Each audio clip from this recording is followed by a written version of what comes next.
The legendary beasts are the subject of much debate. From their name, are they the legendary dogs, the legendary cats?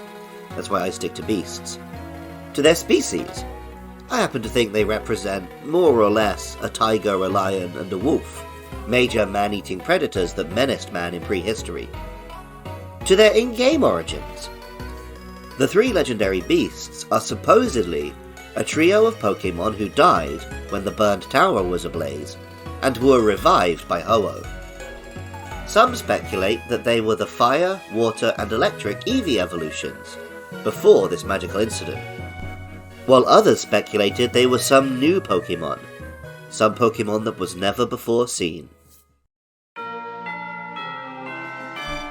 I'm Luke Summerhaze, and I love Walking Wake, Gouging Fire, and Raging Bolt. With many questions still unanswered, the legendary beasts were primed for some new lore.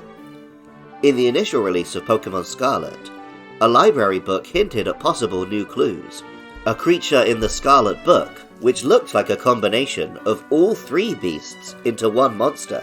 Maybe three of this new Pokémon were killed in the blaze, resurrected, each with different aspects. If the Paradox Pokémon were literal, previously living animals from Paldea, I would expect the Paradox forms of the beasts to be either the original animals that were killed, or literal prehistoric relatives, like a saber-toothed tiger, a mountain lion, and a direwolf. But as many people often forget, these are actually paradoxes. Pokémon that cannot and should not have ever existed. Maybe they come from some parallel dimension pulled through by Terapagos. Maybe they never existed when Heath made his expedition, but were created from the imagination of the professor who grew up reading the Scarlet Book. Or maybe they are from the past, just not quite our past, pulled from parallel universes like the Ultra Beasts of Generation 7. Pokémon that might have been, but weren't quite. The first of the new beasts we actually saw was Walking Wake, available through raid battles shortly after the launch of Pokémon Scarlet.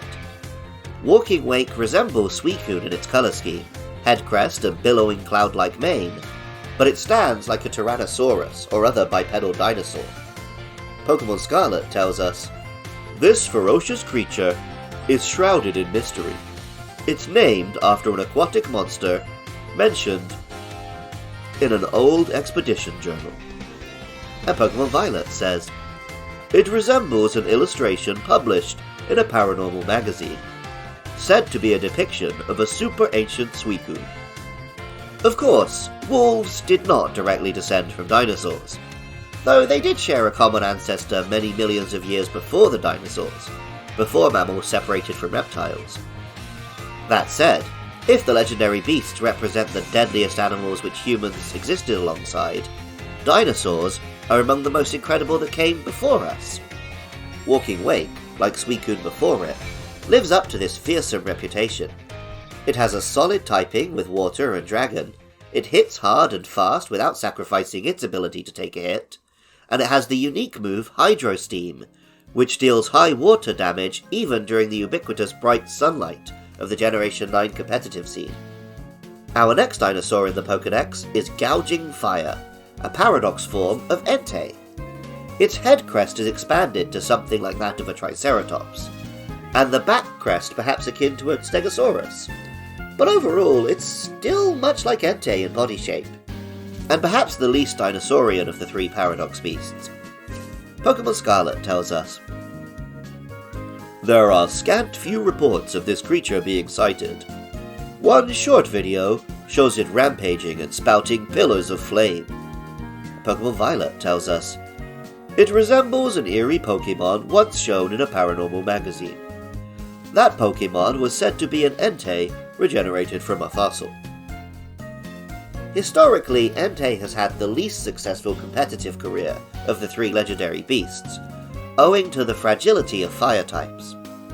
The defensive build and secondary dragon type of Gouging Fire give it a leg up in that regard, enhanced by the unique move Burning Bulwark, which can negate incoming physical attacks, while simultaneously burning opponents.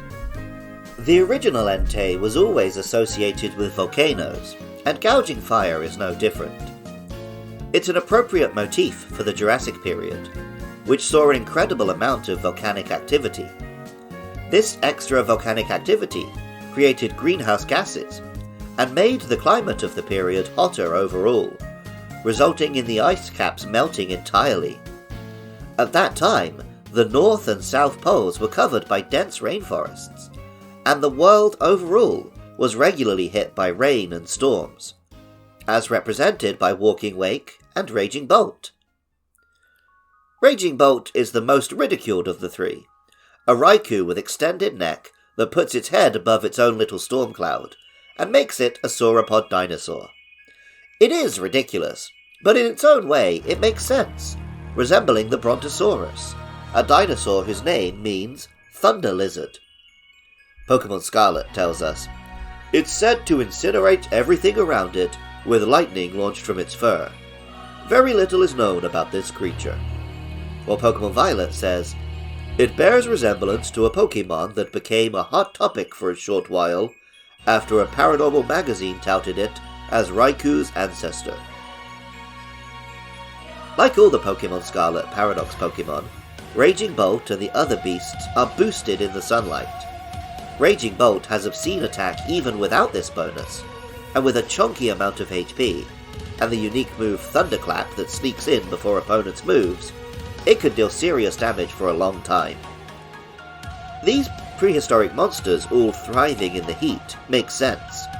The Earth of the dinosaur era was much warmer than ours today, even given the damage humans have done to the environment. We still have frozen poles, for now at least, which means Earth is still technically in an ice age. I've always had a strong nostalgia for the second generation and its legendary beasts. I also absolutely adore dinosaurs. Put the two together, and you have a trio of Pokémon seemingly made just for me. Music for Luke Loves Pokémon is by Jonathan Cromie. Artwork for the show is by Katie Groves. Writing, producing, and editing is by me, Luke Summerhays. Funding is provided by my lovely listeners. If you'd like to join them, to help keep the show online and find other podcasts by me and my pals, head over to patreon.com/podcastiopodcastius. Coming up are Diplin and Hydrapple, so if you have thoughts about those or any other monsters, hit me up with a DM at lukelovespkmn, or an email to lukelovespkmn@gmail.com. And of course, I'd love if you could leave a 5-star rating and review on Apple, Spotify, or wherever you're listening. Even if you don't feel like doing any of that, thank you so much just for listening. I love the legendary beasts, the originals, and the dinosaurs. And remember, I love you too.